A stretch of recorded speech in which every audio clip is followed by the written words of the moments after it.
Hello दोस्तों, नमस्कार। स्वागत है आपका सक्सेस इन हिंदी एकेडमी में।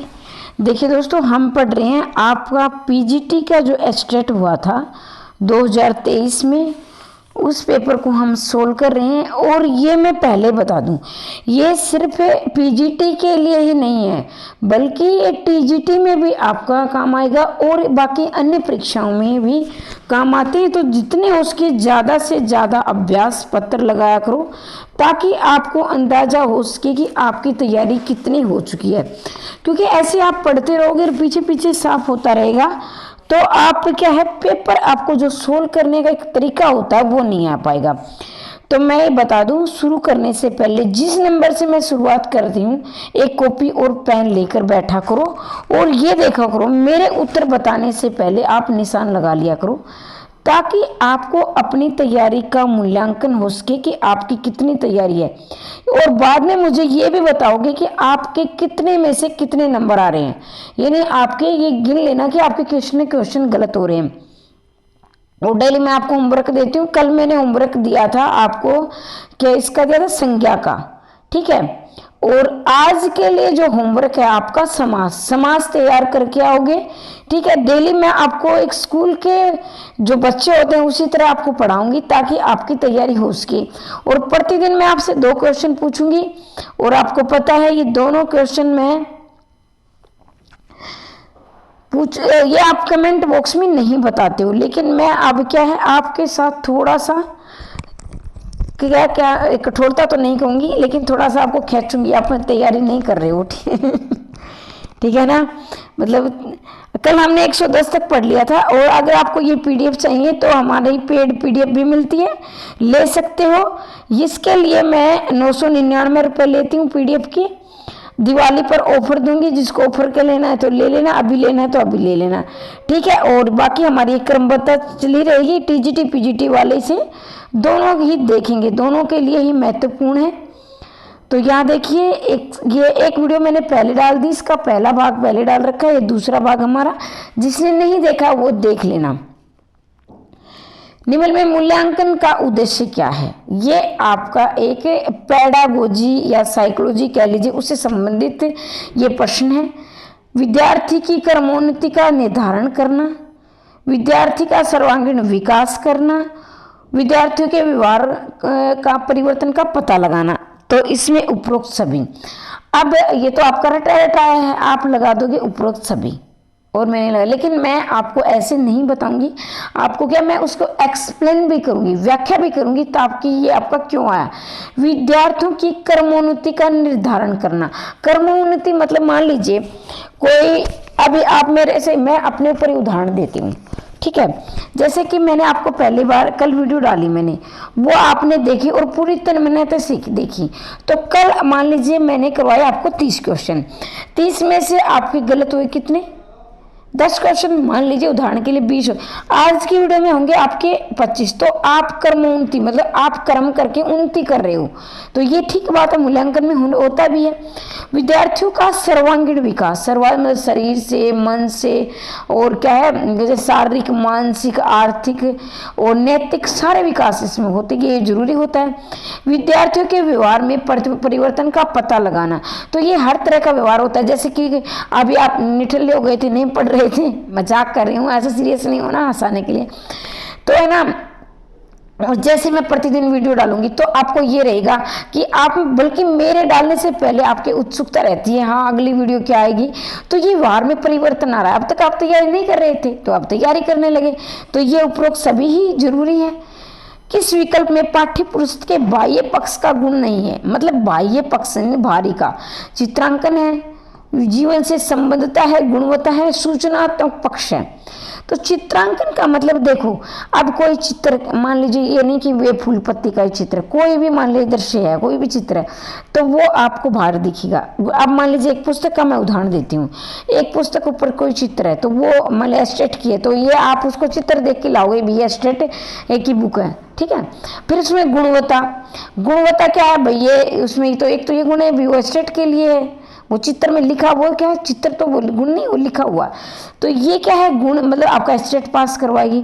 सूचनात्मकता भाई वो सूचना देने वाली है ना कि इसी से एस्टेट होगा, सूचना भाई इसे एस्टेट की खबर देगी, ना कि वो किसी और की नेट की देगी।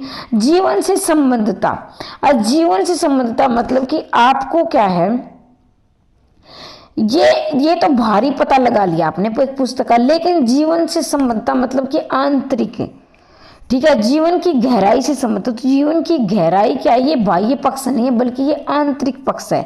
वो तो आपने भारी आवरण देख लिया, लेकिन अंदर की गहराई आप जब जानोगे, जब उसे पढ़ोगे, तो इसको आप भारी देखकर नहीं ले सकते, वो आप उसे खरीदोगे फिर उसको पढ़ोगे, तो ये आपका एक आंतरिक पक्ष होगा, ना कि भारी पक्ष। तो इसका उत्तर यही है।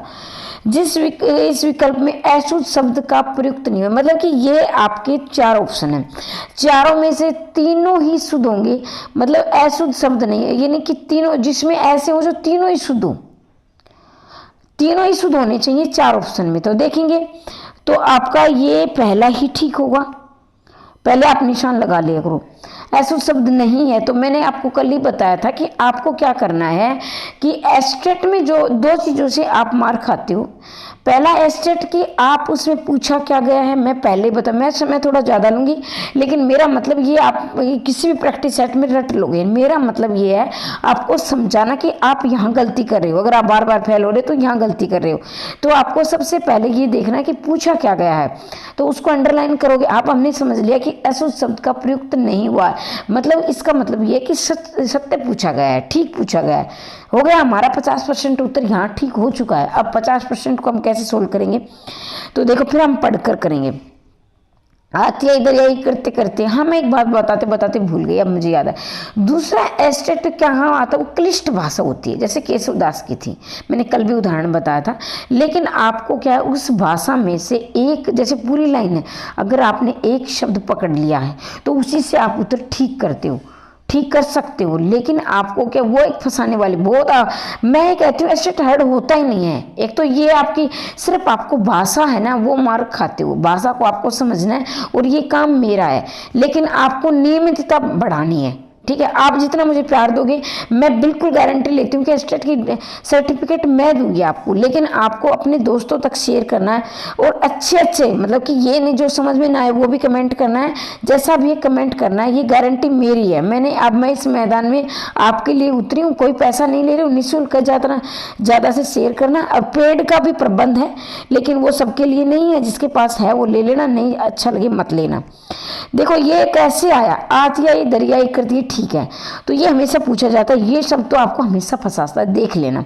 अब ये सातकी ये गलत क्यों है, तो देखो ये सातकी ऐसे लिखा जाएगा, ठीक है, जान की ठीक है, जान की क्या है, ठीक है। अब छिपकली नहीं होता, छिपकली ऐसे आएगा, छिपकली, ठीक है, छिपकली आएगा ये ऐसे। पाणिनि ये बिल्कुल ठीक है, पाणिनि। बीमारी में क्या है, बड़ी आएगी बीमारी, ठीक है। और तिलांजलि देख लेंगे, तिलांजलि में ऐसे आएगा, तिलांजलि, ये क्या है, इसमें छोटी की मात्रा आएगी, श्रीष, ठीक है। जयंती में बड़ी की मात्रा आ जाएगी, जयंती ऐसे आएगा, जयंती, कौस्तुकी, तो ये सारे ठीक है। तो ठीक है, एक बार अगर मैं लग रहा है कि स्पीड ज़्यादा है तो रोक कर क्या है, आप थोड़ा सा वो बढ़ाकर भी देख सकते हो, लेकिन मैं ये कहती हूँ आपको रटना नहीं, समझ के देखना है, ठीक है। सिंधु सेज पर धरा वधु, बनिक तनिक संकुचित बैठी सी, परले निशा की हलचल समरती, मान किए सी ऐठी सी। तो जहाँ प्रश्न में मुझे रुकना होगा मैं उसको वहाँ रुकूंगी, और जहाँ मुझे लगेगा कि ये रुकने की आवश्यकता नहीं है तो वो मैं जल्दी कर दूंगी। तो इसमें देखो लक्षणा शब्द शक्ति में देखना है, शब्द शक्ति की प्रधान देखना। तो शब्द शक्ति के 3 भेद हैं, आपने पढ़े हैं, जिसमें आपका होता है अभिधा, दूसरा होता है आपका लक्षणा, और तीसरा होता है व्यंजना। तो ये आपके मुख्य भेद हैं, अभिधा, लक्षणा, व्यंजना। अभिधा जो आपको वाक्य बोल रहे हो, जैसे मैं बोल रही हूँ बिल्कुल एक अभिधा वाक्य बोल रही हूँ, बिल्कुल आपको समझ में आ रहा है। अब क्या मैं घुमा फिरा कर बोलूंगी तो लक्षण देंगे, उस बात के लक्षण होते हैं। अर्थ जिसमें गहराई से अर्थ होगा, मतलब उसकी अर्थ बड़े गहराई से होंगे, और ये जब आप करोगे ना, ये वहाँ तक की भी मैं करवाऊंगी, लेकिन उसकी आप तैयारी करते रहे, मेरा काम आपको प्रैक्टिस करवाने का है। तो ये अर्थ इसका ये आएगा, बाकी उनके भी भेद होते हैं। ये प्रश्न ऐसा प्रश्न है, बिल्कुल आसान प्रश्न है, लेकिन ये क्या मैं बोलती हूँ कि एस्टेट की भाषा क्लिष्ट है। ये आपको अगर आप यहाँ डर गए तो आप डूब गए। तो इसमें मेरे बताने से पहले मैं उम्मीद करती हूँ कि आप निशान लगा लोगे। मैं बाद में उत्तर बताऊंगी, पहले मैं इसको पढ़ूंगी, ठीक है। भामे सूर्यतम अनिष्टतम माधुर्य कहते हैं। आचार्य मंबट ने अपने ग्रंथ काव्य प्रकाश में अलंकारों को सौहार्दवत एवं गुणों को हार्दिवत कहा है। आचार्य वामन ने ग्रंथ काव्य अलंकार सूत्रवृत्ति में ओज का लक्षण गाढ़ बंधत्व दिया है। आचार्य आनंदवर्धन ने प्रसाद गुण में सभी रसों के प्रति संपर्क स्वीकार किया है।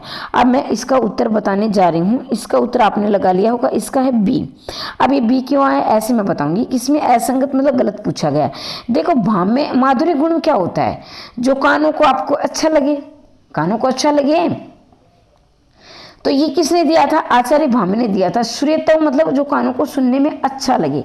अंति समस्तव मतलब समान हो। मान लीजिए कान जो आपको मैं आपको जैसे हम बात कर रही हूँ, मान ली मिठास की था, अरे प्यारे बच्चों तो आप पढ़ोगे तो ये आपको माधुर्य लग रहा है। और इसके माधुर्य के क्या है, कुछ जैसे कुछ ध्वनियाँ होती हैं, जैसे दंते ध्वनियाँ होती हैं, टे जो होती है ना, टे वाली, टे वर्ग वाली, वो ओजतव की होती हैं। ये क्या है, मतलब कानों को क्लिष्टता लगने वाली होती है। और जो तय वाली होती है ना, जो तय ये माधुरी होती है। अब आप कहोगे मैम हमें तो माधुरी नहीं लगता। भाई जिसने क्या है, जो कवि है, उन्होंने जो काव्य का रस है वो चखा है, वो जानते हैं, हमें क्या पता है इन चीज़ों का, ठीक है। अब क्या वामन ने काव्य अलंकार सूत्र ओज में अभी बताया कि ओज मतलब होता है जो उत्साह से भरा होता है। जैसे वीर है ना, लड़ाई में लड़ता है तो उसमें ओज होता है, उत्साह होता है। और ये टेड वाली जो लाइनें होती हैं, जो ध्वनियाँ होती हैं, ये ओज से भरी होती हैं। आचार्य आनंदवर्धन ने प्रसाद गुण में सभी रसों के प्रत्यव संपर्क तब स्वीकार किया, तो ये भी ठीक है। असंगत मतलब फिर गलत देखना है। कवि के कठिनतर कर्म की करते नहीं दृष्टता, तो देखो श्रुत कटितव है, दोष है। विश्व में ये गोदावरी उदयरी अमृतन को फल, ये अपरितव दोष है। एक सेकंड हो जाती है कभी कभी गलतियाँ, तो वैसे मैं ध्यान रखती हूँ, लेकिन भाई थोड़ा सा धैर्य बनाकर हमने कर लिया था, 110 हमने कर लिया था। जिसे नहीं देखी भाई कल वाली वीडियो वो देख लेना, ताकि आपकी तारतम्यता बन जाए और आप क्या पेपर में अच्छे नंबर लेकर आओ। अब देखें, जे हे हार आशुत विने तू तोय वेरिन के सूतन से शीघ्र मिला दे मोए, दुष्कम तो दोष मुंड मुंडाए, हरी मिले तो हरी ले मुंडाए। तो देखो बिल्कुल आपने लगा लिया होगा। ये देखो यहाँ मैं थोड़ा ऐसा कर देती हूँ, अब आपको निशान लगा लेना है। अब मैं इसका उत्तर बताने जा रही हूँ और क्यों है ये भी मैं बताऊंगी आपको। तो इसका उत्तर रहेगा ऑप्शन नंबर सी। तो देखेंगे, कवि के कठिनतर कर्म की करते नहीं हम दृष्टता। अब कोई क्या, देखो दृष्टता है, दुष्ट है, तो ये किसी को अच्छे लगेंगे। श्रुत कटित दोष, इसमें क्या है, मतलब सुनने में जो मतलब कि आपको अच्छा ना लगे उसे श्रुत कटित दोष बोलते हैं। विश्व में ये गोदावरी अमृत को फल देते, तो इसमें अपरितव दोष मतलब जो प्रतीत नहीं, मतलब पूरी तरह से जो प्रतीत नहीं दिखाई देता है, सामने अप्रत्यक्ष रूप से होता है। जे आहार दुष्क्रमतम दोष, दुष्क्रमतम दोष होता है मतलब जैसे वाक्य है ना कहीं उसमें कुछ चीज छुपी होती है, मतलब पूरी नहीं करती वो, कहीं ना कहीं मतलब उसमें कमी होती है, लगता है कि इससे वाक्य पूरा नहीं हुआ है, वो दुष्कमता दोष होता है। मुंड मुंडाए हरी मिले, ये बिल्कुल कर दोगे आप। थोड़ा सा देखो, मुंड आपने अपनी दादी और नानी को कहते हैं ना, बहुत सुना होगा, मुंड मुंडाए हरी मिले मुंडाए। तो ये ग्रामीण भाषा होती है, जैसे हमारे दादी बोलती है, नानी दादा दादी बोलते हैं, गाँव में हमारे मम्मी पापा भी कुछ शब्द बोल देते हैं, तो ये ग्राम्य तो दोष होता है। जो कहावतें होती है ना, ये बिल्कुल कर लोगे आप, क्योंकि आप ग्रामीण क्षेत्र से जुड़े हो, अगर आपने ध्यान दिया होगा तो बिल्कुल कर ले जाओगे। आपने ये वाक्य सुना होगा ना बोलते हुए, तो जो ग्रामीण भाषा होती है उससे संबंधित होते हैं ये वाक्य। आगे बढ़ते, प्रिय पति ये प्राण प्यारा कहाँ, लख जलने दी डूब का सहारा का, लख मुरा लो की सकी वेदन नैन का। तो इसमें क्या आपको छंद देखना है। अब क्या है, मैं ये बात बता देती हूँ, उत्तर बताने से पहले आपको निशान लगा लेना है। इसके साथ ही मैं एक बात और कंप्लीट कर देती हूँ। जो पीजीटी के अभ्यर्थी है ना, वो छंद भी कर लेंगे। मैंने छंद, जिसने पीडीएफ लिए ना मेरी, मैंने उनको छंद भेजे हैं, आप याद कर लेना, छंदों को प्रश्न बनेगा एक। हाँ, टीजीटी वाले मत करना, आपके लिए शायद नहीं आएंगे, तो टीजीटी वाले नहीं करेंगे। तो इसमें क्या है, इसका उत्तर मैं बता देती हूँ, इसका रहेगा मालिनी। तो मालिनी कैसे आया, वीडियो लंबी हो जाएगी, मैं आपको बता देती हूँ। इसमें 15 मात्राएं मिलेंगी आपको, ये मात्रा गिन के देख लेना है, रोक के। 15 मात्राएं होती है, वह मालिनी छंद होता है, ठीक है। कौन सा विकल्प सम्मिलित नहीं है, तो 118 का रहेगा आपका। देखो, मंटो मेरा दुश्मन, उपेंद्र नाथ अश्क। मैं इसकी ट्रिक बताऊंगी। मंटो मेरा दुश्मन, दुश्मन क्या है, देखो मंटो, ये मान लीजिए एक, मैं एक दूसरे की दुश्मनी है। अब क्या, एक तो जाहिर सी बात है, कमजोर होता है, एक ताकतवर होता है ना। हालांकि इस बात से इसका कोई लेना देना नहीं सत्यता के साथ, लेकिन मैं इसकी एक ट्रिक बता रही हूँ। अब वो, आप मान लीजिए जो कमजोर, वो मेरा दुश्मन है, तो कहीं ना कहीं भी उसका मुकाबला नहीं, वो कमजोर है, और वो क्या है, अश्क बहा रहा है। देखो, अश्क मतलब आंसू। मंटो मेरा दुश्मन, वो अश्क बहा रहा क्योंकि वो उससे कमजोर है, तो मंटो मेरा दुश्मन, उपेंद्र नाथ अश्क। कविता के नए प्रतिमान, मैंने इसको लास्ट में, मैं कई दिन से कंफ्यूज हो रही थी, तो मैंने इसका लास्ट का नए उठा लिया। कविता के नए प्रतिमान मतलब नामवर सिंह, यहाँ भी नए और यहाँ भी नामवर सिंह। माटी की मूर्ति राम वृक्ष बेनीपुरी। आपने कई मंदिर गए होंगे तो आपने क्या, वृक्षों के नीचे बहुत सी माटी की मूर्ति देखी होगी रखी हुई, जैसे कुछ हम भी कोई छत विछत मूर्ति हो जाती है तो रख के आते हैं ना वृक्षों के नीचे, तो माटी की मूर्तियां कहाँ रखी मिलती है, वृक्ष के नीचे, राम वृक्ष बेनीपुरी। कब्रिस्तान में पंचायती, मनोहर श्याम जोशी का नहीं, ये फणीश्वर नाथ रेणु की रचना है, ठीक है। तो चारों ही ऑप्शन आपको ध्यान से सुन लेने हैं, देख लेने, याद भी कर लेने हैं। तो मनोहर श्याम जोशी क्या है, क्या आप में इन्हें साहित्य अकादमी मिला था, क्या आप रचना में 2005 में, तो ये बहुत बार पूछी गई है, इसको भी आप याद रखेंगे। सतत एवं व्यापक मूल्यांकन का उद्देश्य नहीं है। मूल्यांकन को अध्यापन अधिगम प्रक्रिया का अविभाज्य हिस्सा मानना, अध्यापन और अधिगम प्रक्रिया को शिक्षक केंद्रित कार्यकलाप बनाना, बोधात्मक एवं भावनात्मक कौशलों का विकास करना, सीखने की प्रक्रिया पर बल देना। तो 19 का देखो, मैंने कहा उद्देश्य नहीं है पूछा गया। एस्टेट की ये खासियत है, इनको आप पकड़ ले जाओगे, मैं गारंटी लेती हूँ, आप एस्टेट निकाल के लेकर जाओगे। मूल्यांकन को अध्यापन अधिगम प्रक्रिया का अविभाज्य हिस्सा बनाना, तो बिल्कुल बात है। मूल्यांकन मतलब कि सतत व्यापक मूल्यांकन, अपने मैं एक छोटा सा उदाहरण देती हूँ, उससे आप सारे प्रश्न ठीक कर दोगे। जैसे मान लीजिए एक बच्चा स्कूल, आपका बच्चा जा रहा है, या आप भी कभी गए होंगे, मैं भी गई थी, तो ऐसा कि जैसे ही बच्चा मान लीजिए घर से चला तो वो क्या है, अब आप कहोगे मैम कई ये उदाहरण देते, टीचर भी मैंने सुना है कि स्कूल में बच्चा प्रवेश करते ही मूल्यांकन शुरू हो जाता है, लेकिन मेरा ये मानना है घर से निकलते ही, क्योंकि घर से निकलते कैसे, हाँ अगर आपको ऑप्शन में वहाँ स्कूल मिले ना, स्कूल में प्रवेश करते, तो आप स्कूल में प्रवेश करते ही लिख देना। कहीं आप सोचो कि मैडम ने तो गलत पढ़ा दिया, वो तो ये तो कह रही थी कि घर से निकलते ही, तो वहाँ आपको अगर स्कूल में प्रवेश करते ही आए तो आप स्कूल में प्रवेश करते ही करोगे। लेकिन अगर आप समझने के लिए मैं बता रही हूँ, मान लीजिए बच्चा घर से निकला, उसके मन में टारगेट है कि मुझे 8 बजे स्कूल पहुंचना है, अगर वो घर से तो निकल गया, अब वो क्या स्कूल पहुंचा ही नहीं, तो भाई अध्यापक उसका मूल्यांकन कैसे करेगा, या फिर वो लेट, या फिर क्या वो रास्ते में खेलने लग गया या कहीं कुछ देखने लग गया। छोटे बच्चे हैं भाई, नहीं भी पहुंचे, आजकल तो स्कूल बस आती है, लेकिन उस समय हमारे के टाइम में तो हम तो पैदल जाते थे, तो क्या है उसमें क्या उस समय की, और जो साइकोलॉजी तो उस समय भी थी, लेकिन वो बात अलग है, साइकोलॉजी पर ध्यान नहीं दिया जाता आज से 10 साल पहले। तो वो क्या है कि मतलब कि बच्चा अगर खेल में लगा तो वो लेट पहुंचेगा, तो अब उसमें क्या है, एक अध्यापक क्या समझेगा, क्या ये लेट आया है, या कोई भी कारण वो लेट जाता हो, आपने देखा भी हो, तो ये मूल्यांकन की अविभाज्य हिस्सा है। अध्यापन और अधिगम प्रक्रिया शिक्षक केंद्रित कार्यकलाप बनाना है, तो क्या है इसमें क्या है, ये बिल्कुल गलत है।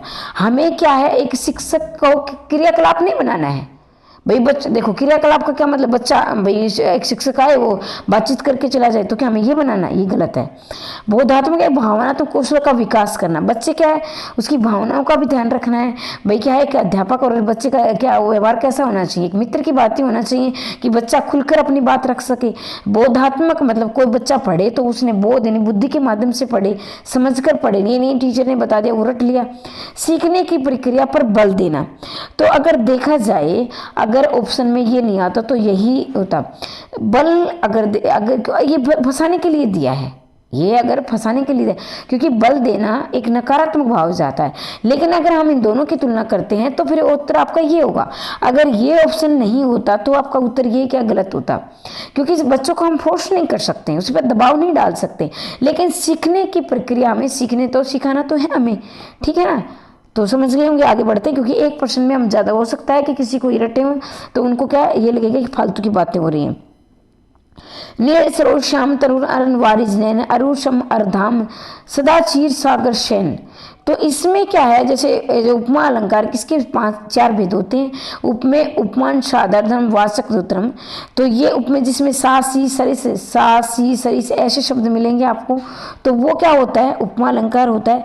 क्या उसमें अगर ये इसमें क्या कोई एक चीज़ लुप्त हो तो उसमें जो लुप्त होती है वही पूछे जाते हैं। तो चारों भाग आप याद, इसमें वाचक लुप्तमा है, ये इसका डी रहेगा, इसका उत्तर आएगा डी। निम्न में असंगत देखना है। संपत्ति का पर्यायवाची रिक्त है, पर्यायवाची भी आपको तैयार कर लेना है, मैंने भेज रखे हैं जो पीडीएफ में जिन्होंने लिए हैं याद कर लेना भाई। युधिष्ठिर का पर्यायवाची हिरंभ है, बिल्ली का पर्यायवाची सालावर्क है और सूर्य का पर्यायवाची तरणी है। तो 121 का आपका रहेगा डी। अब ये तरणी क्या, ये आपको लेकर डूबता है और एस्टेट का ये फेवरेट प्रश्न है। देखो, संपत्ति का पर्यायवाची रिक्त है, बिल्कुल हो गया। युधिष्ठिर का हिरंभ हो गया और बिल्ली का सालावर्क हो गया, ठीक है। देखो एक बात मैं पहले इससे समझाने से पहले आपको एक और बात समझा देना चाहती हूँ। अब मुझे याद आ गया, साला मर्ग। तो आपको अब कई क्या है अभ्यर्थी इसमें पढ़ते हैं, मर्ग मतलब हिरण लगा देते हैं, लेकिन साला मर्ग है ना, मतलब जो टहनियों पर उछलने कूदने वाला, तो आपके दिमाग में आ गया होगा, जिसको याद है वो तो आ नहीं, कि नहीं भी याद है तो भी आ जाएगा। और टहनियों पर कौन उछलता कूदता, बंदर है, मंकी है मतलब बंदर। तो ये क्या है, ये साला मर्ग आ जाए तो आप करोगे बंदर, और वर्क आ जाए तो करोगे आप बिल्ली, ठीक है। और ये पूछा जाता है स्टेट में। अब तरणी क्या, ये नौका है भाई, तरणी। और ऐसे तरणी अगर मैं छोटी ई की मात्रा लगा दूं तो ये सूर्य होगा। तो ये तरणी क्या है, नौका है, और ये तरणी क्या है, सूर्य है। और ये एस्टेट का फेवरेट प्रश्न है, इसको आप समझ के रट लो, ठीक है। आगे बढ़ते हैं। असंगत देखना है। 17 विभाजित प्रिय प्रवास खड़ी बोली का पहला महाकाव्य है, बिल्कुल है भाई। प्रिय प्रवास किसका, अयोध्या सिंह उपाध्याय की महाकाव्य है, और इसने रामचंद्र शुक्ल ने इसे महाकाव्य बना है। और इसमें कितने सर्ग है, इसमें 17 ही सर्ग है, तो ये ठीक है। प्रियम्बु आरंदी रस कलश हरिओद के अन्य काव्य रचना है, ये एक, तो ये देख लेंगे आप। 122 का आपका रहेगा आधुनिक खंड प्रथम स्वतंत्रतावादी श्रीधर पाठक है, प्रथम स्वतंत्रतावादी श्रीधर पाठक है। लेकिन दूसरा पूछा जाए तो रामनरेश त्रिपाठी है, ये भी आप याद रखेंगे। आधुनिक हिंदी साहित्य में बाल साहित्य के जनक कौन है, तो बाल साहित्य के जनक, मैं आपसे डेली प्रश्न पूछती हूँ तो इसका आप उत्तर लिखेंगे।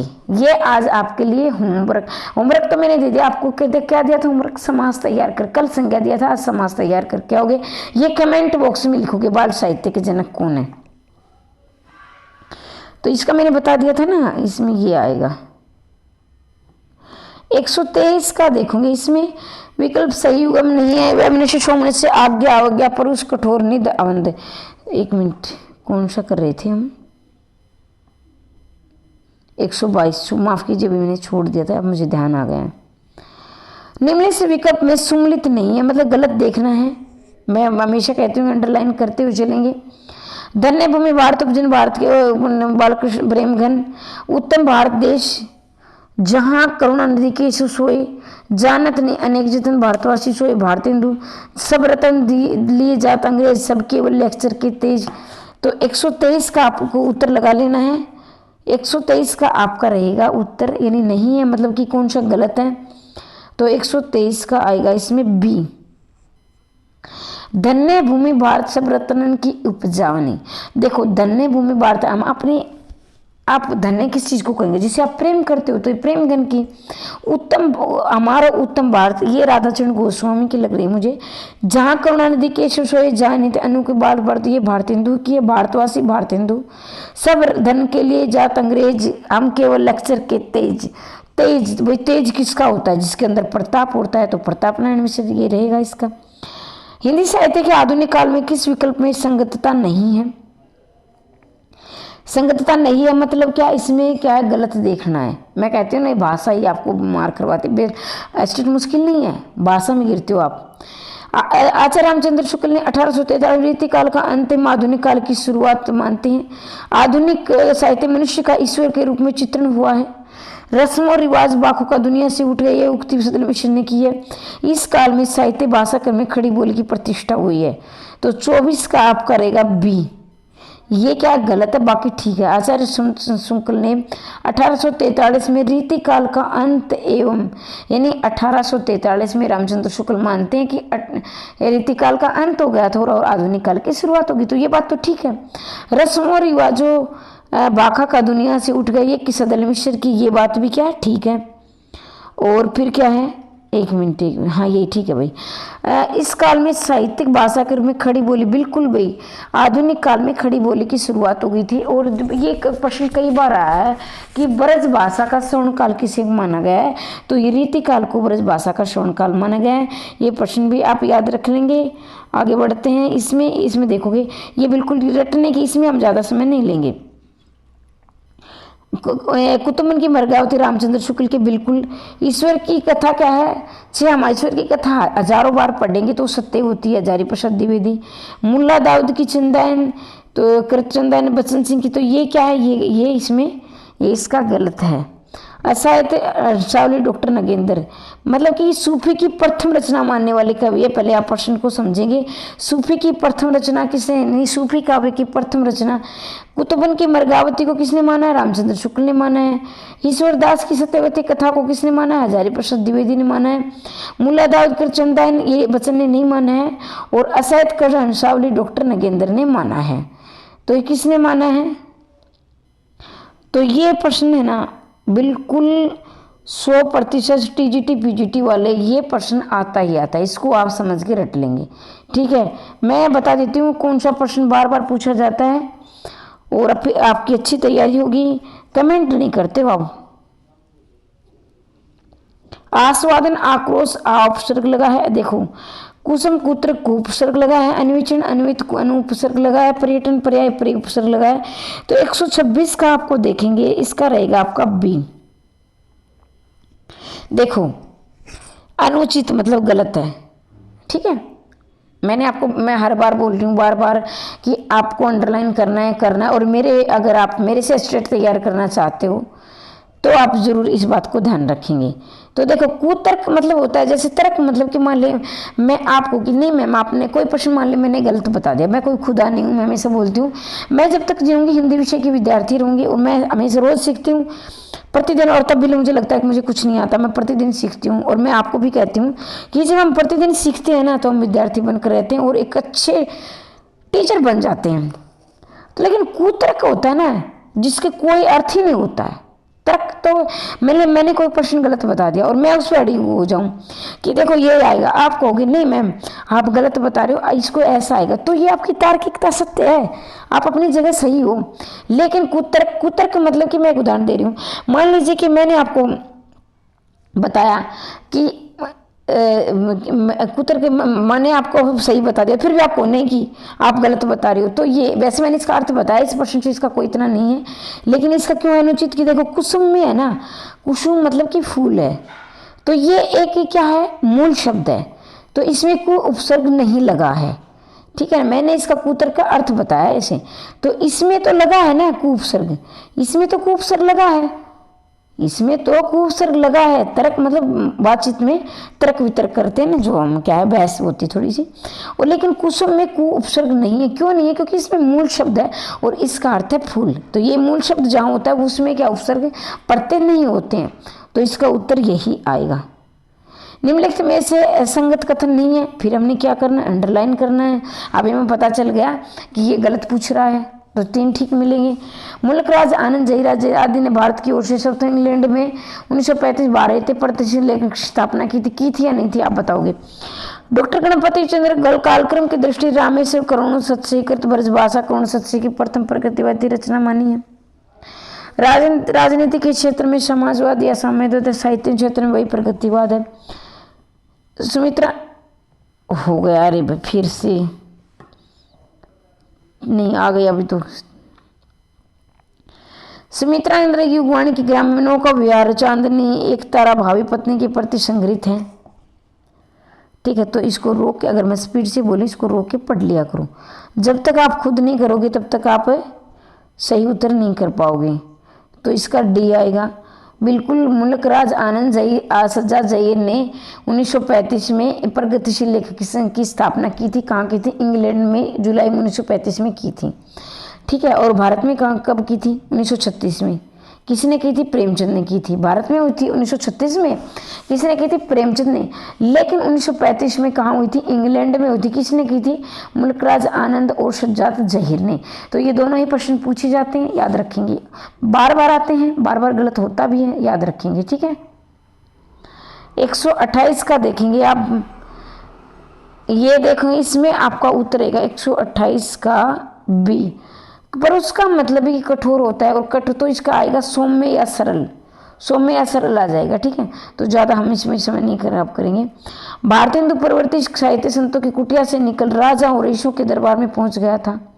उन्होंने एक तरफ काव्य को फिर से भक्ति की पवित्र मंदाकिनी में स्नान कराया, दूसरी तरफ दरबारी पन से निकाल कर लोक जीवन के सामने खड़ा कर दिया। तो ये रटने वाली बात है, याद करना, इसमें कोई समझाने की आवश्यकता नहीं है। तो 129 का आपका रहेगा बी। कौन कहते हैं? रामचंद्र शुक्ल कहेंगे, क्योंकि वीडियो बहुत लंबी हो जाती है। और इसमें क्या है, आपको सम्मिलित करना है। तो मैं एक बार आपको अच्छी प्रकार से सारे ऑप्शन दिखा देती हूँ, आप मिला लोगे इसमें। ठीक है ना, तो सारे ऑप्शन मैंने दिखा दिए हैं और आप लगाओगे निशान। तो इसमें देखेंगे आप, शून्यवाद किसने दिया था? शून्यवाद का दिया था बोध ने दिया था शून्यवाद का, बोध संप्रदाय। एकेश्वरवाद का किसने दिया था? इस्लाम ने दिया था एकेश्वर। मतलब कि एकेश्वर का मतलब है, जैसे इस्लाम जो धर्म है, जो मुस्लिम धर्म, वो एक ही ईश्वर को मानता है। उल्ट भाषा किसने दी थी? इसका दिया था सिद्धों ने। उल्ट भाषा सिद्धों ने। ज्ञान एवं मोक्ष की अवधारणा वेदांत ने। तो रोक कर देख लेना भाई, इसका उत्तर आएगा ए। नाथ संप्रदाय में कौन सा असंगत है? इसमें भोग विलास प्रवृत्ति की प्रदर्शना की गई। सर्वाधिक नारी निंदा आदिकाल में धारा मिलती है। आचार्य रामचंद्र गोरखनाथ के समय में कहते हैं कि शंकराचार्य के बाद इतना प्रभावशाली और इतना महिमान्वित व्यक्तित्व तो भारतवर्ष में कोई दूसरा नहीं हुआ। नाथ साहित्य को हिंदी साहित्य की पूर्व पीठिका कहा जाता है। तो इसमें क्या पूछा गया है? असंगत पूछा गया है। तो 131 का आपका रहेगा ऑप्शन नंबर सी रहेगा। ठीक है, सी रहेगा इसका। देखो, इस साहित्य में बोध बिल्कुल भाई, जो सिद्धों ने भोग विलास की प्रवृत्ति की भर्त्सना तो की थी ना। सर्वाधिक नारी निंदा आदिकाल के जो कवि थे उन्होंने नारी निंदा की है। जैसे नारी आदिकाल का जो साहित्य था उसमें क्या है, अगर आप ध्यान से पढ़ोगे तो राजा महाराजा नारी की भोग विलासिता में खोए रहते थे। अब क्या है, उसमें क्या है, उसमें जो लेखक आए जैसे कि अमीर खुसरो है, विद्यापति है, तो आदि उन्होंने क्या है, तो उन्होंने क्या, उसके बाद हमारे जो सिद्धनाथ जैन आए आदिकाल के, जो उत्तराकाल में, भक्ति काल में, तो उन्होंने नारी की चीज़ों को बाहर से निकालने का प्रयास किया। नाथ संप्रदाय पूर्व पीठिका ही कहा जाता है। तो इसका उत्तर रहेगा ऑप्शन नंबर सी आएगा।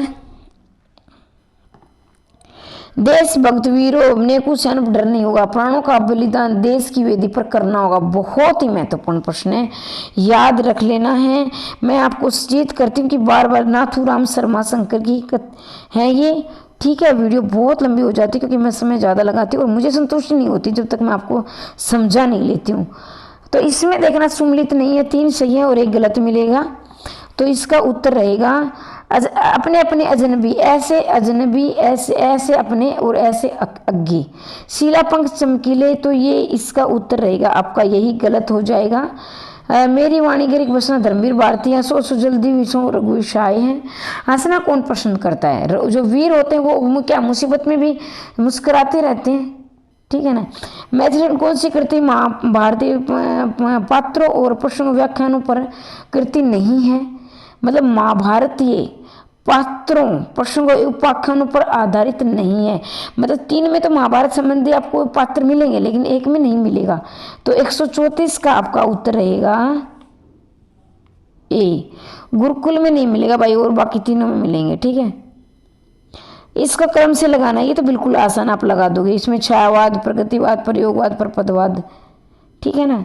फिर 136 का देखेंगे, इसमें क्या है, इसमें भी आपको गलत देखना है, अंडरलाइन कर लेनी है। सिद्धों की वाणियों की हिंदी काव्यता नाम से पंडित राहुल शंकर संग्रहित किया है। अपभ्रंश शंभु को अपभ्रंश का वेदव्यास कहते हैं। सिद्धों ने तत्वज्ञान की अपेक्षा शून्यवाद की प्रतिष्ठा की है। काया तरवर पंच विडाल चंचल विरी पाठो पंक्ति में रचना कर लुईपा की है। तो 136 का क्या है, ये गलत हो जाएगा। बाकी देखो, अपभ्रंश के शंभु को अपभ्रंश साहित्य का वेदव्यास कहा जाता है, बिल्कुल कहा जाता है। अपभ्रंश साहित्य का वेदव्यास किसे कहा जाता है, शंभु को। सिद्धों ने तत्व ज्ञान की अपेक्षा शून्यवाद की प्रतिष्ठा की, ये भी ठीक है। काया तरवर पंच विडाल पंच चीर पाई ठोकाल, ये किसकी, लुईपा की पंक्तियां हैं और ये पंक्तियां पूछी जाती हैं। फिर क्या सही विकल्प नहीं है, मतलब गलत देखना है। हिमकरेटी के लिए साहित्य अकादमी किसको, मखनलाल चतुर्वेदी। रामधारी सिंह दिनकर काव्य संकार की कविताओं को डॉक्टर बच्चन ने वैतालिक का जागरण कान कहा है। कवि दिनकर ने अपनी रचना रुचि को काम अध्याय की संज्ञा दी है। कवास्य मिसपाई जन्म की बालकृष्ण शर्मा ने नवीन की है। तो 137 का रहेगा आपका उत्तर है। 137 का कौन सा रहेगा भाई, एक सेकंड।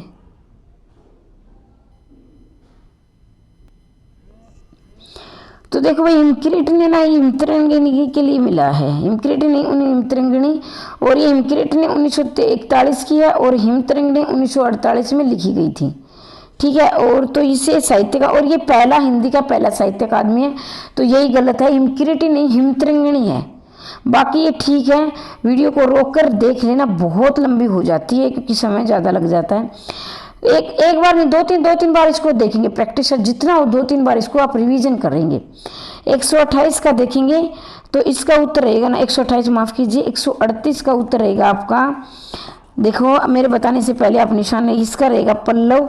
पल्लव 1926 की है या 1928, काम्यानी 1935 की है, दीपशिखा 1942 की है, दीपशिखा 1951 की है, दीपशिखा 1951 की है और कुकुरमता 1942 की है। तो अब आप कहोगे तो मैडम आपने बी को निशान लगा दिया, तो देखो हमने क्या देखना है, यहाँ जो रचनाएं आई है ये ऑप्शन ही वैसे गलत है, लेकिन मैंने आपको इसलिए बता दी क्योंकि ये तो क्या है, ये तो इससे छोटी है ना, ये इधर गड़बड़ हुआ है, इधर गड़बड़ हुई है। कुकुरमता 1942 की है और दीपशिखा 1951 की है, तो ये इसका रहेगा बी उत्तर आ जाएगा। 139 का देखेंगे, किस पत्रिका का संबंध भारतीय दर्शन से नहीं है, बाकी तीनों का, इसका नहीं, आनंद कादम्बनी और ये प्रेमगन की है। इसमें क्या है, दोहरे नामकरण की हिंदी साहित्य की आलोचना लिखित प्रथम पुस्तक हिंदी नवरत्न है। हिंदी साहित्य का प्रस्थान बिंदु शिवशंकर सरोज को माना जाए, बिल्कुल सही है। ये आप बताओगे, 40 का आप कमेंट बॉक्स में लिखेंगे, ठीक है। 40 का उत्तर मैं आपको, ये एक पर मैंने पहले पूछा था, दूसरा ये मैं डेली आपसे 2 प्रश्न पूछूंगी, इसका उत्तर आप बताओगे, ठीक है। चंद्रमा शिव सांकेतिक शब्द युगम है, तो इसमें शशिधर ये इधर वाला इधर से मिलाना, इधर वाला इधर से। ध्यान रहे, अगर आप पहली बार स्टेट, ये नहीं कि इसको इससे मिला दो, इससे ये गलत हो जाएगा आपका, वैसे भी गलत है, ठीक है। तो इसको इससे मिलाना है, इसको इससे मिला, इस बात का ध्यान रखना है, क्योंकि हो सकता भी मेरे साथ तो सारे जुड़े हुए ना आप, जिसने बार बार दिया है वो तो समझ गए ना, 1-2 नंबर से रहते हो आप तो, लेकिन भाई जो गिरते कौन है, गिरते वही है ना जो पहली बार देते हैं। तो इसका रहेगा आपका सी आएगा। चंद्रमा शशिधर और शिव का है शशिधर। अब शशिधर क्या है, देखो शशिधर मैंने आपने देखा होगा ना, शशि चंद्रमा जो शिव है उनके उस सिर पे चांद धरा है, हरियाणवी भाषा में बताऊं तो, ठीक है। असंगत विकल्प देखिए, अलवार में सबसे लोकप्रिय संत नमस्टकोप थे। हिंदू मुस्लिम संस्कृत शब्द की ज्ञान में कवियों ने रखी।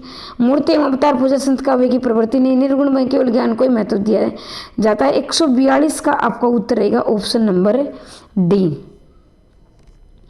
निर्गुण ने केवल ज्ञान को ही महत्व नहीं दिया, संगत देखना है, बाकी देख लेंगे। एक बार आप रोक कर आप खुद भी समझ के देखा करो, ठीक है। उन्हें ज्ञान करनी भावनाएं बहुत चीजें होती है उसमें। 143 का वृद्ध इतिहास में असंगत देखना है, ठीक है। तो हिंदी साहित्य की पीठिका डॉक्टर राजबली पांडे, हिंदी साहित्य का परिष्कार डॉक्टर रामकर वर्मा, हिंदी साहित्य का विकास है तो हिंदी साहित्य का लोक साहित्य पंडित राव शांत करते हैं। तो इसका 143 करेगा ऑप्शन नंबर सी। ये क्या है, गलत है, और बाकी क्या है, सही है। ठीक है, बाकी ये उत्तर सही है, ये गलत है। 144 में कैमरे में बंद अपाहिज असत्य कथन। देखो एनसीईआरटी कितना कम पूछता है स्टेट, अब तक सिर्फ ये प्रश्न एनसीईआरटी से आया है। ठीक है, तो 144 का आपका रहेगा रघुवीर शाह काव्य संग्रह लोक भूल गए में संग्रहित है। कविता में साधारण शैली में समाज की दारुण विडंबना को उजागर किया गया है। कविता के माध्यम से कवि ने टेलीविजन के स्टूडियो की दुनिया को उजागर किया। ये कविता शारीरिक रूप से मजबूत व्यक्तियों के लिए संवेदनशील है। तो भाई ये तो बिल्कुल आसान है, आप लगा लोगे। तो देखिए ये शारीरिक रूप से कमजोर के लिए नहीं है, मजबूत के लिए नहीं, कमजोर के लिए संवेदनशील है। भाई जो मजबूत हो उसे हम क्या संवेदना दिखाएंगे। और जो एक कविता है ना, ये लोक संग्रह में प्रकाशित हुई थी, लोक भूल गए में प्रकाशित हुई थी या संग्रहित हुई थी। साधारण शैली में समाज की दारुण विडंबना, बिल्कुल समाज में कितने मतलब एक पैसे के लिए लोग क्या क्या करते हैं। देखा जैसे दिखाया ना दुनिया, वो क्या है, तुम्हें अपाहिज होकर के ऐसा लग रहा है, इस तरह की बातें करता है तो भी सबको बुरा ही लगता है। एक तरह से देखा जाए तो अपने कार्यक्रम को ये सफल बनाने के लिए, पैसे कमाने के लिए कर रहे हैं, समाज की दृष्टि से संगत नहीं है। तो ये क्या है, समाज की दृष्टि से, समाज नहीं समास है भाई, ये प्रिंटिंग में समाज की दृष्टि। तो आज मैंने आपको होमवर्क क्या दिया, समास याद करना है, कल आपको संख्या बताया था कल मैंने।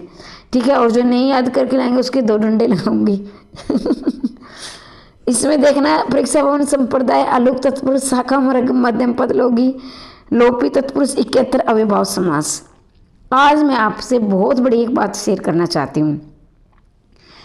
क्या शेयर करना चाहती हूँ, इसका उत्तर ये रहेगा, ये आएगा। ठीक है, अब क्या है, आप रटते हो और मैं कहती हूँ कि आपको रटना नहीं है। मैं आपको हमेशा सचेत करती हूँ। क्यों करती हूँ, देखो अब आप, मुझे पता है ये आप उत्तर मैं नहीं बताती तो भी आप लगा लेते, लेकिन मेरा मतलब भी बताना पता क्या है। आप देखो कहीं संख्या दिखी और आप कर लेते हो वहाँ द्विगु समास। मैं आज ये आपकी तारतम्य खोल दूंगी। इसमें क्या है, संख्या में 4 समास होते हैं। आज मैं आपका दिमाग खोल दूंगी। आप कहोगे मैम आप तो हमें गलत पढ़ा रही हो कि संख्या में 4 समास कैसे होते हैं। देखो मैं अभी क्लियर कर देती हूँ। 71 में पहले तो देखेंगे द्वंद्व समास है, तो आपको ये बात हजम नहीं होगी, लेकिन मैं करवा के मानूंगी। 71 देखो, एक और इसको ऐसे लिखेंगे, एक पहले छोटी संख्या आएगी बाद में बड़ी संख्या आएगी, 1 और 70, 1 और 70 पहले याद रखेंगे, पहले छोटी संख्या बाद में बड़ी संख्या। तो ये हो गया आपका द्वंद्व समास।